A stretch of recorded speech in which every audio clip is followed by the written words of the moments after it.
Voilà, bienvenue à tout le monde. Bonjour à tous ceux que je n'ai pas eu l'occasion de saluer personnellement et bonjour à tous ceux qui suivront ce message par Internet. J'ai un petit coucou particulier à Cathy, elle va se reconnaître. Alors on continue à penser à toi Cathy, à prier pour toi et pour ton fils. Sois vraiment béni, on ne t'oublie pas. Voilà, comme Lucas l'a dit, c'est le dernier dimanche de cette année. On fait un peu Noël avant l'heure en fait. Aujourd'hui on fait un peu Noël avant l'heure.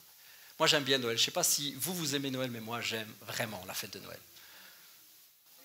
Je trouve ça super beau, moi j'aime Noël, j'aime les fleurs, j'aime les lumières, j'aime les sapins, j'aime les boules, j'aime bien l'ambiance qu'il y a à Noël.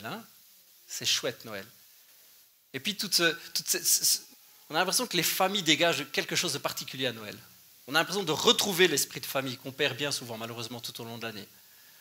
On a plus malheureusement l'esprit de copains ou l'esprit de télé ou l'esprit de Facebook plutôt que l'esprit de famille. C'est malheureux. Mais à Noël, c'est magique. À Noël, on retrouve un peu tout ça. Et j'aime ça, cette ambiance qu'on retrouve dans les maisons. Où on a envie de faire des repas de famille, on a envie de voir et d'aller dire bonjour à sa grand-mère et son grand-père. C'est beau Noël. C'est aussi la période où on commence à souhaiter des choses. Un peu comme Miss Monde, un monde en paix. Les Miss, elles disent toujours ça. Qu'est-ce qu'elles souhaitent? Un monde en paix. Mais c'est vrai. À Noël, on souhaite un monde en paix. Anne, elle souhaite un monde en paix. Yes, on souhaite un monde en paix. C'est beau. Et ça va souvent avec l'esprit de Noël, avec le cœur de Noël. Et vous savez d'où vient cette idée de souhaiter la paix à Noël? Ça fait partie de la déclaration qui a été faite quand Jésus est arrivé. On va le lire ensemble. Vous savez, ça fait partie. C'est normal qu'on souhaite la paix dans le monde à Noël parce qu'en fait, c'est exactement l'idée qui vient avec Noël. On peut le lire ensemble. Allez, je vous lance le défi de trouver dans l'Évangile de Luc au chapitre 2. Si vous avez votre Bible, sinon vous regardez sur une tablette ou si vous n'avez pas ni l'un ni l'autre, regardez sur votre voisin, la personne de devant. Et le temps aussi pour la technique de m'afficher, Évangile de Luc au chapitre 2 et le verset 8. C'est normal de souhaiter la paix à Noël parce que c'est exactement ce qui s'est passé. On nous dit que, ça va s'afficher, ne vous inquiétez pas, dans les champs environnants, des bergers passaient la nuit pour garder leurs troupeaux. Un ange du Seigneur, un ange de Dieu leur apparut et la gloire de Dieu, la gloire du Seigneur resplendit tout autour d'eux. Une grande frayeur les saisit. C'est normal, ils ne savaient pas trop ce qui se passait là. Mais l'ange les rassura. N'ayez pas peur. Je vous annonce une bonne nouvelle qui sera pour tout le peuple le sujet d'une très grande joie. On n'est pas censé faire youpi. On se fait yeah, youpi, c'est super génial, c'est une très grande joie. Un sauveur vous est né aujourd'hui dans la ville de David. C'est lui le Messie, le Seigneur. Et voici à quoi vous le reconnaîtrez. Vous trouverez un nouveau-né dans ses langes et couché dans un mangeoire. Et tout à coup apparut aux côtés de l'ange une multitude d'anges de l'armée céleste qui chantaient les louanges de Dieu. Gloire à Dieu au plus haut des cieux et paix sur la terre aux hommes qu'il aime. C'est normal de souhaiter la paix à Noël parce que c'est exactement ce que les anges ont chanté. J'aurais voulu être là pour faire ne fût-ce qu'une photo ou une petite vidéo Facebook, là, de voir le ciel s'ouvrir et de voir toute cette chorale immense d'anges qui commencent à chanter les louanges de Dieu, les gloires de Dieu, et puis qui souhaitent la paix sur la terre. À partir du moment où on a trouvé un volume, il faut peut-être essayer de ne plus bouger parce que c'est hyper ennuyant. Merci. Je pense que c'est aussi ennuyant pour vous que pour moi. Toute cette armée d'anges, cette gigantesque chorale va chanter et va souhaiter la paix sur la terre. Et moi, ce qui m'a fait bizarre en préparant ce message, je me rappelle, parce que j'ai une bonne mémoire, je me rappelle des anciennes versions que je lisais de Bible qui ne disaient pas tout à fait ça. Les vieilles versions que moi j'avais disaient « paix aux hommes de bonne volonté ». C'est marrant, c'est pas le même. Qu'est-ce que c'est que ça? Alors, pour tous ceux qui ne le savent pas, la Bible n'a pas été écrite en français ni en anglais. Elle a été écrite pour une partie en vieux hébreu et en autre partie en vieux grec. Et dans le Nouveau Testament, on est dans du grec. Donc, on a encore des textes qui sont les textes originaux, en tout cas les copies des textes originaux avec les mots grecs. Donc, on peut aller rechercher. Et le mot qui dit volonté ou du moins de bonne volonté. Le mot qui est là-dessus, c'est eudokia. Vous retiendrez eudokia. Eudokia se traduit par choix, volonté, bonne volonté, bienveillance, désir, délice, satisfaction. Voilà, on peut le traduire par tous ces termes-là. Et le premier choix qu'on peut prendre pour la traduction, c'est justement choix et volonté. En fait, ce que nous dit cette phrase, ce n'est pas paix aux hommes qui le méritent. Non, c'est paix aux hommes parce que Dieu l'a décidé. C'était la volonté de Dieu.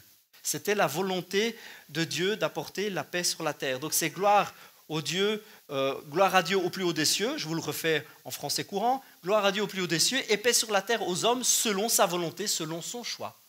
Parce que Dieu a décidé d'aimer les hommes et a décidé de leur accorder sa paix. C'est pas, il faut que tu mérites la paix. Non, le texte nous dit bien, c'est pas aux hommes de bonne volonté, s'ils font la bonne volonté de Dieu ou si ce sont des braves gens, alors ils auront la paix. L'idée, c'est que Dieu a décidé dans sa volonté de nous accorder sa paix. Et c'est ça, le message de Noël.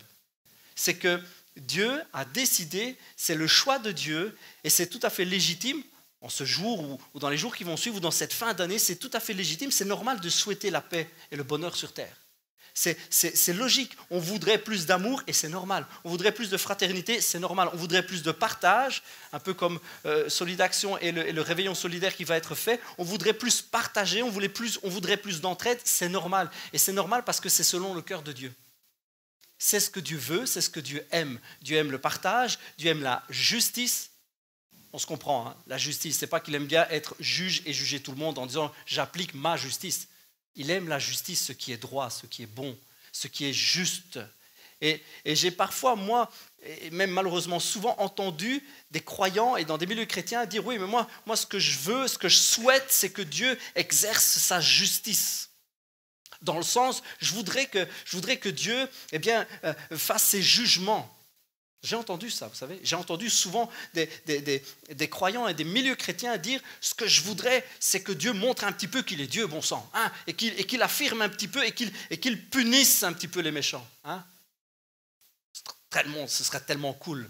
Ce serait tellement bien si les méchants pouvaient se prendre parfois une bonne raclée. Hein. Vous savez, tous ceux qui profitent. Parce qu'il y a des profiteurs. Nous, on souhaite l'entraide, on souhaite le partage et la justice. Et puis, on sait, ça fait partie de la vie. Il y a des gens qui profitent. Profitent du système. Pourquoi aller travailler alors qu'on peut être payé à rien faire? Profite du système. Pourquoi faire des efforts? Pourquoi ceci? Pourquoi ça? Et puis, si j'ai de l'argent et si j'ai les moyens, eh bien, pourquoi ne pas me priver de profiter peut-être de quelqu'un qui est plus faible que moi? Profiter. Et ça peut nous mettre en rogne. Et puis, on peut, plutôt que de désirer la paix sur terre, on pourrait parfois avoir l'envie, et j'ai entendu cela à plusieurs moments dans ma vie, j'ai entendu des gens dire « Ah, moi, ce que je souhaite, c'est que Dieu fasse justice. » Qui tape les méchants et qu'il aide les petites gens, les pauvres, etc. Et ce qui est bien, c'est que dans ce cas-là, on se met toujours du côté des gentils, nous. Hein. On dit « Oh, que Dieu frappe les méchants. » Et nous, on fait « Attention, j'en fais pas partie. Hein. Moi, je suis gentil. Hein. » On se met dans les gentils quand c'est comme ça. Vous avez remarqué? Ah, ouais. On voudrait que Dieu frappe les méchants, mais ce n'est pas nous. Hein. Oh, c'est pas nous. On n'a jamais été méchants dans notre vie. Ce que Dieu a voulu, c'est que la paix soit pour tout homme. Mais cette paix, elle s'obtient. Elle n'est pas...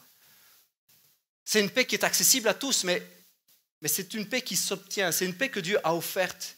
Et il l'a offert à travers Jésus. Il l'a offert alors que Jésus venait dans le monde. Il a offert la paix. Et c'est vrai que par rapport à ce désir de paix, par rapport à ces méchants qui profitent, parfois on aurait tendance à dire, oui, mais de toute façon, c'est pas ma faute si le monde ne tourne pas rond. C'est pas ma faute, c'est pas moi qui ai fait que les hommes sont méchants, c'est pas moi qui ai fait qu'on est ce qu'on est. Ah, et si on a une petite idée des récits de la création qu'on retrouve dans la Bible en se disant, oui, mais c'est pas moi, par rapport à Adam et Ève, c'est pas moi qui ai fait les boulettes, c'est pas moi qui ai fait l'erreur, c'est pas moi qui ai péché la première fois, donc c'est pas ma faute. Moi, je souhaite un monde en paix, je souhaite un monde meilleur, mais j'y suis pour rien. C'est pas moi qui ai causé tous ces malheurs, c'est pas moi. Ben, j'ai une bonne nouvelle, si c'est pas toi qui as causé les malheurs, c'est pas toi non plus qui a fait le premier pas pour que les choses s'arrangent. C'est ça qui est extraordinaire. C'est peut-être pas moi, c'est vrai, que ce soit une pomme, une poire ou une orange, c'est peut-être pas moi qui ai pris le premier fruit. C'est peut-être pas moi. Mais ce qui est sûr, c'est que c'est pas moi qui ai payé la dette. Ce n'est pas moi qui ai effacé tout ça. Si ce n'est pas moi qui ai fait le premier pas, ce n'est pas moi non plus qui, après, a fait le premier pas pour revenir à Dieu. La Bible nous dit que c'est Dieu qui a fait le premier pas. Nous avons fait, nous, malheureusement, où les premiers hommes sur Terre ont fait le mauvais choix, et puis nous, on vit avec ça. On est sous cette continuité, c'est la vie. Le monde est ce qu'il est, le monde tourne depuis 6000 ans, et le monde est ce qu'il est. Voilà, on doit faire avec. C'est peut-être pas nous, mais c'est Dieu qui a fait le premier choix, le premier pas pour revenir et pour pardonner. Ce que nous dit la Bible, c'est que Dieu a tant aimé le monde qu'il a donné son Fils. C'est l'évangile de Jean. C'est un des versets les plus connus de la Bible, Jean 3,16. Oui, Dieu a tant aimé le monde qu'il a donné son Fils, son unique, pour que tous ceux qui placent leur confiance en lui échappent à la perdition, qu'ils aient la vie éternelle. En effet, Dieu a envoyé son Fils, Noël, dans le monde, non pas pour condamner le monde, mais pour qu'il soit, entre guillemets, le monde, sauvé par lui. C'est Dieu qui a fait le premier pas. C'est peut-être pas notre faute si tout est parti en cacahuète, si la mayonnaise a tourné, c'est peut-être pas de notre faute. Mais c'est grâce à lui que tout est accessible aujourd'hui, que la paix est accessible. C'est grâce à lui, c'est peut-être pas de notre faute, mais c'est grâce à lui, c'est pas grâce à nous. Dieu a fait le premier pas. Un autre passage, je vous le lis rapidement, un autre passage nous dit que c'est Dieu qui a fait le premier choix et que notre amour n'est qu'une réponse à son amour parce qu'il nous a aimés le premier. Dieu, en réalité, personne ne l'a jamais vu. C'est dans la première lettre de Jean, 1 Jean, chapitre 3. Et au verset 12, pour ceux qui prennent des notes, 1 Jean, chapitre 3, verset 12. Dieu, personne ne l'a jamais vu. Mais si nous nous aimons les uns les autres, Dieu demeure en nous et son amour se manifeste pleinement parmi nous. Voici comment nous savons que nous demeurons en lui et qu'il demeure en nous. C'est par son esprit qu'il nous a donné. Nous l'avons vu de nos yeux et nous en parlons en tant que témoins. C'est Jean qui parle. Jean a connu Jésus, il a connu physiquement Jésus. Le Père a envoyé son Fils pour être le sauveur du monde. Si quelqu'un reconnaît que Jésus est le Fils de Dieu, Dieu demeure en lui. Et lui, cette personne demeure en Dieu. Et nous avons connu l'amour de Dieu, l'amour que Dieu nous porte, et nous y avons cru. Dieu est amour. Celui qui demeure dans l'amour demeure en Dieu. Dites-le à voix haute. Dieu est amour. Amen, Dieu est amour. Et voici pourquoi l'amour se manifeste pleinement parmi nous. C'est pour que nous ayons une entière assurance au jour du jugement, à la fin de notre vie. D'autant plus que notre situation dans ce monde est celle que Christ a connue lui-même. Dans l'amour, il n'y a pas de place pour la crainte, car l'amour véritable ou l'amour parfait chasse toute crainte. En effet, la crainte suppose la perspective d'un châtiment. Quand on a peur, on sait qu'on va être puni. Un enfant à qui on a dit « ne fais pas ceci » et qu'il sait qu'il a fait une bêtise, il sait qu'il va être puni, il a peur. Et la peur vient parce qu'il sait qu'il va être puni. La crainte suppose la perspective d'un châtiment. L'amour de celui qui vit dans la crainte n'est pas encore parvenu à sa pleine maturité. Quant à nous, nous aimons parce que Dieu nous a aimés le premier. Dieu nous a aimés le premier. Dieu a fait le premier pas. Dieu a tout accompli, Dieu a tout donné. Il a envoyé son Fils. Noël est ce désir de paix de Dieu pour l'humanité. Dieu veut la paix pour nous. Dieu souhaite la paix pour le monde. Il souhaite la paix pour chacun d'entre nous. Et dans cette idée, il envoie son Fils. Et ce Jésus qui vient, ce Sauveur qui nous est donné, c'est pour que nous ne vivions plus dans la crainte d'être punis à la fin de notre vie. Parce que dans cet amour qu'il nous donne et dans cet amour que nous vivons, nous n'avons plus peur. Parce que nous savons que nous ne sommes plus punis, nous savons que nous sommes pardonnés, nous savons que nous sommes aimés. Dieu a fait le premier pas afin que nous soyons dans la joie. Et la paix que Dieu veut sur la terre, elle commence avec cela. La paix que Dieu veut sur la terre commence avec cette sensation, ce cœur libéré qui sait qu'il ne sera pas puni. Dieu veut la paix pour chacun. Dieu veut que les hommes puissent connaître son amour, puissent vivre dans son amour et ne plus avoir peur.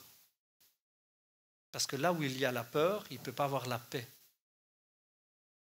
Si vous ne me croyez pas et que vous connaissez des gens qui malheureusement ont vécu des situations où, je ne sais pas moi, des femmes qui parfois étaient battues par leur mari, demandez-leur ce que c'est que de vivre dans la peur.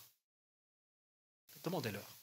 Demandez à un enfant qui est battu ou un enfant qui a des parents qui sont drogués ou des parents qui vraiment ont fait sur lui des choses horribles et abominables. Demandez-lui ce que c'est la peur de rentrer à la maison.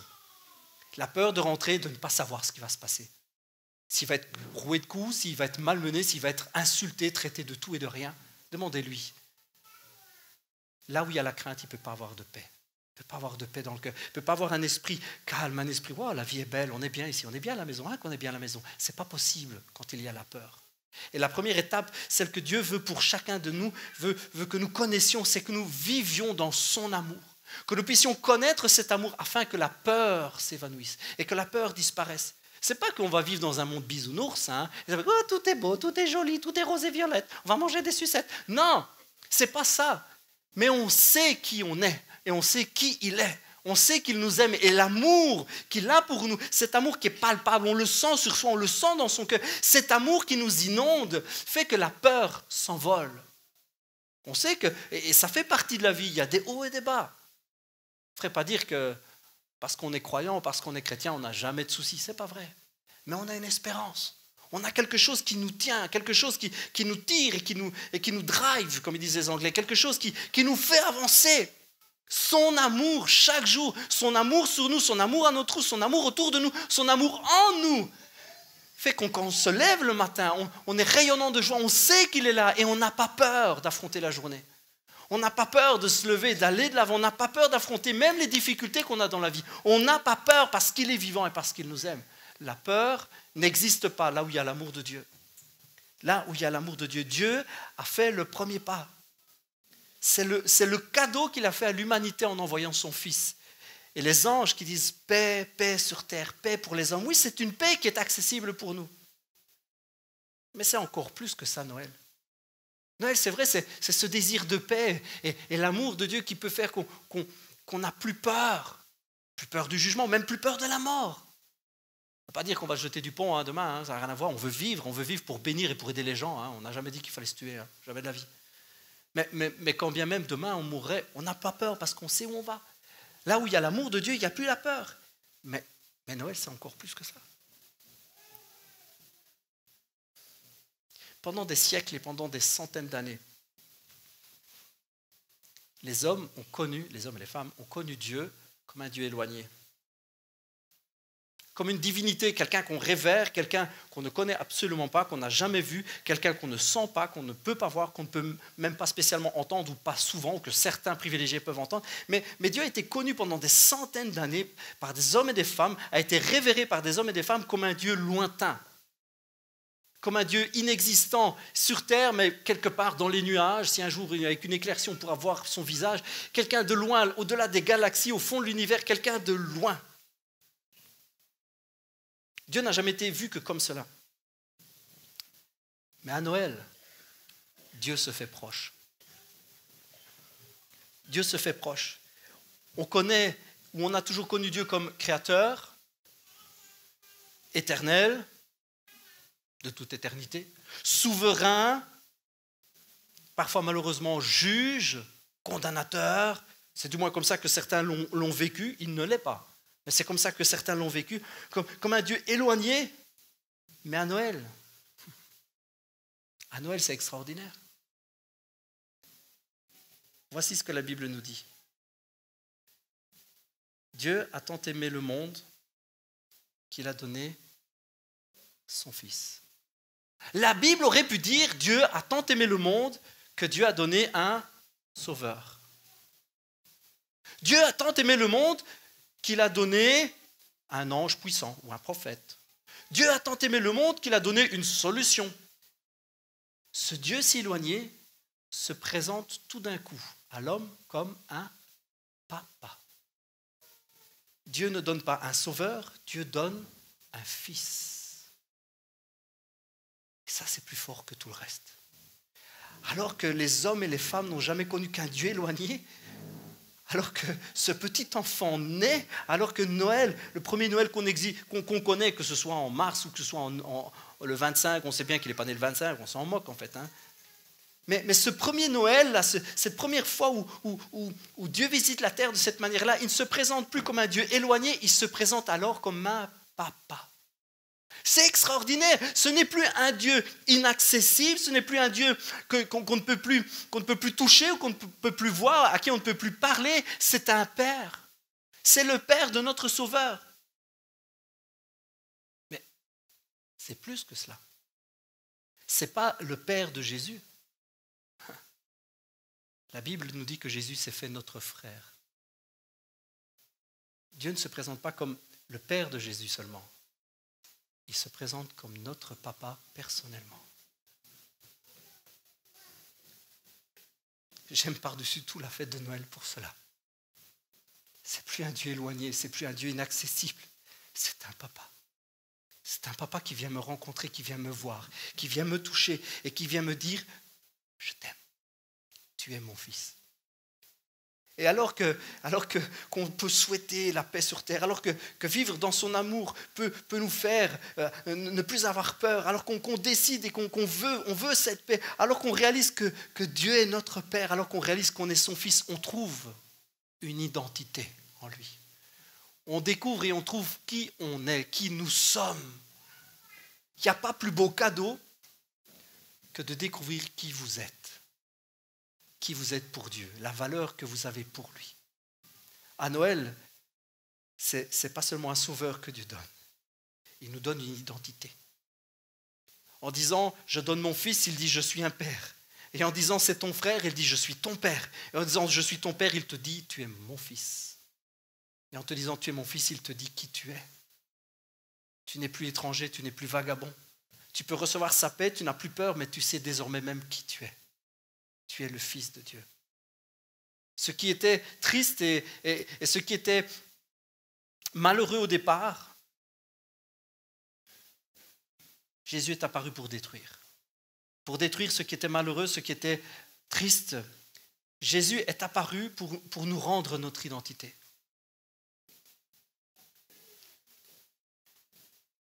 Il y a un passage qui dit ceci, que le Fils de Dieu est précisément apparu pour détruire les œuvres du diable. Il est précisément apparu pour ça.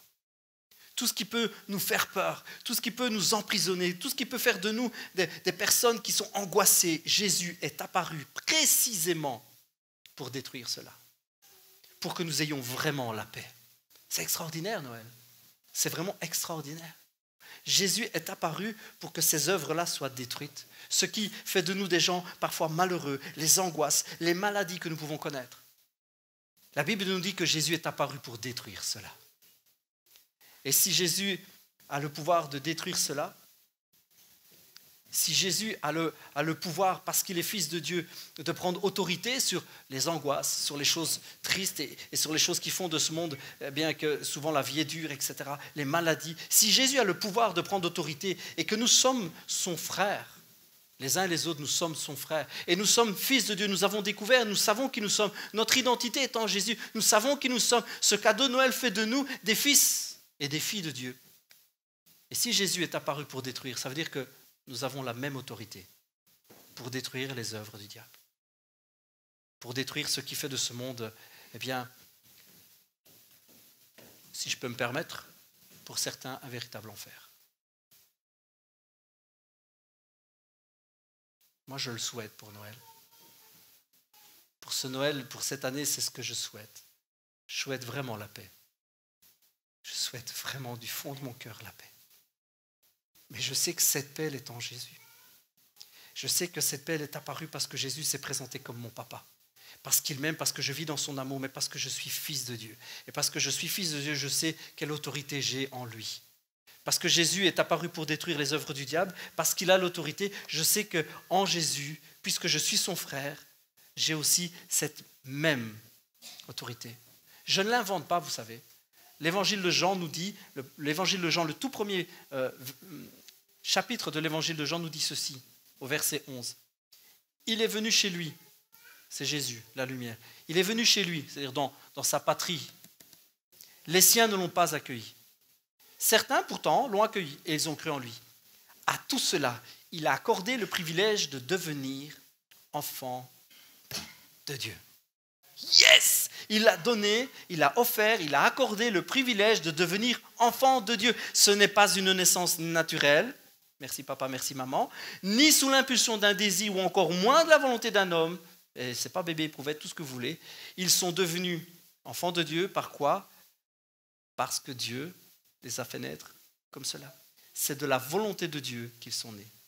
C'est de la volonté de Dieu qu'ils sont nés. Nous sommes devenus enfants de Dieu parce que Dieu a donné son Fils. Il s'est révélé comme un Père. Jésus s'est fait notre frère et avec lui, nous sommes devenus enfants de Dieu. ça c'est juste extraordinaire.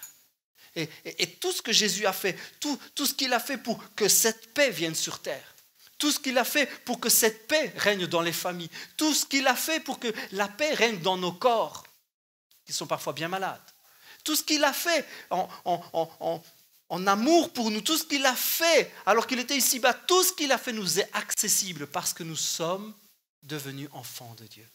Et ça, c'est juste extraordinaire. Nous sommes devenus enfants de Dieu. Je suis Miguel Alvarez, je suis fils de mon père et de ma mère, mais je sais qu'avant toute chose, je suis son enfant. Il n'y a personne qui pourra m'arracher cette identité-là. C'est mon identité, je sais qui je suis en lui. Et Jésus est apparu pour libérer les familles qui sont sous l'emprise de l'addiction, de l'alcool, etc., qui sont sous l'emprise de la drogue. Jésus est apparu pour rétablir les familles. Jésus est apparu pour rétablir les corps malades. Nous sommes appelés à faire le même travail. Pour Noël, je souhaite quoi ? Moi, je souhaite des guérisons pour Noël. Je souhaite la paix dans les foyers, je souhaite la paix dans les maisons, je souhaite la paix entre les enfants et les parents qui sont parfois bien en dispute. Je souhaite la paix aussi dans les corps malades, je souhaite la paix de Dieu. Jésus est apparu pour détruire cela. Je suis le frère de Jésus, je suis fils de Dieu, moi aussi, vous êtes tous appelés à faire cela. Je suis appelé à souhaiter cette paix, mais à la vivre, cette paix, et à vivre des guérisons dans les corps. Jésus est venu pour détruire le mal, les maladies, les souffrances, les pleurs, les larmes, les deuils, les mensonges, les moqueries, les rejets, les exclusions, les paroles méchantes qui détruisent et qui font tant de mal. Jésus est apparu pour détruire tout cela. Jésus est apparu pour que la paix de Dieu, souhaitée par ses anges, soit réellement notre quotidien. Ah, vous devriez dire amen à ça, c'est beau quand même. Jésus est apparu pour que la paix de Dieu soit notre quotidien. Et vous savez quoi ? Ça demande de se retrousser les manches et d'aller vers les gens. Ça demande une dose de foi où on va vers les gens et dit je te souhaite un joyeux Noël. Je te souhaite la paix de Dieu. Je te souhaite le meilleur. Et si la personne a mal, dire je te souhaite la guérison et je vais prier pour que tu sois guéri. Voilà ce que c'est Noël, les amis. Voilà ce que c'est la paix de Noël. Je vais appeler l'équipe de louanges. J'ai voulu être rapide pour qu'on ait vraiment le temps de prendre un chocolat chaud et du cougnou, parce que ça c'est bon. Mais je voudrais qu'on prenne aussi un temps maintenant de prière ensemble. Parce que nous souhaitons réellement la paix de Dieu. Et on ne va pas dire « Oh, c'est juste des paroles. » Non, on va réellement prier pour les gens. On va réellement prier pour que des corps soient délivrés. On va réellement prier pour que des gens soient touchés et leur vie, leur quotidien connaissent la paix de Dieu. On veut, et je souhaite par-dessus tout, que Dieu puisse agir au milieu de nous, parce que c'est son souhait. Alors qu'il y a 2000 ans, les anges chantaient « Paix sur terre », ça résonne encore jusqu'à mes oreilles. Et j'ai l'impression de les entendre encore, ils disent « Paix sur terre », on souhaite la paix de Dieu. Cette paix est accessible en Jésus-Christ. Cette paix, elle est pour toi en Jésus. Cette paix, elle est offerte, c'est gratuit. Si tu viens à lui, si tu t'offres à lui, si tu te donnes, si tu donnes ton cœur, si simplement tu lui dis « Viens vivre en moi », il viendra. Et cette paix, c'est juste un cadeau qui vient avec. Parce qu'il désire te l'offrir. Oui, c'est vrai, il y a des gens qui souffrent et des gens qui sont malades. Mais nous croyons que la paix de Dieu est capable de les secourir et de les délivrer. Parce que précisément, et je vous le répète encore une fois, précisément, Jésus est apparu pour détruire ces œuvres-là. On va prendre un temps de prière, un temps de chant. C'est mon cadeau pour Noël. C'est mon souhait.